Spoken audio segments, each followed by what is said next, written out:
Elon Musk said on Tuesday he will step down as chief executive of Twitter after finding a replacement. "I will resign as CEO as soon as I find someone foolish enough to take the job.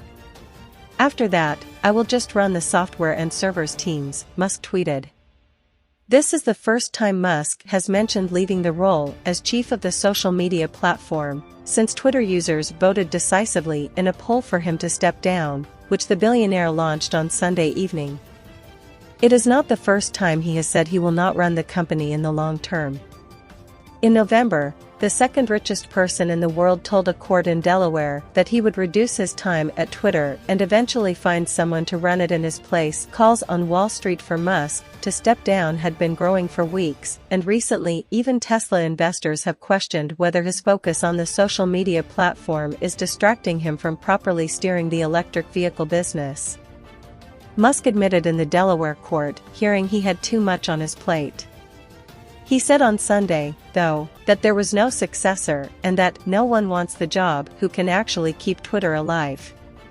Prior to Tuesday's tweet, Musk's only response to the poll was to tweet claims that the results had been skewed by fake accounts. He also responded to a tweet suggesting only users who were paying $8 or $11 for iOS subscribers for a Twitter Blue subscription should be able to vote in the polls, by saying that Twitter would make that change. The poll calling for Musk to stand down followed a series of highly criticized decisions by Twitter's new owner. He first banned an account that tracked the location of his private jet, and followed it up with a mass suspension of critical journalists who reported on the ban.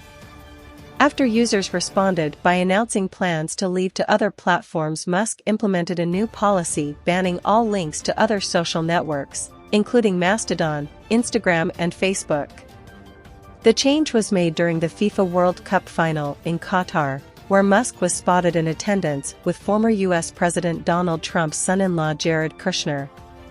By the end of the day, the policy had been abandoned, with Musk saying all major policy changes in the future would be decided by a vote.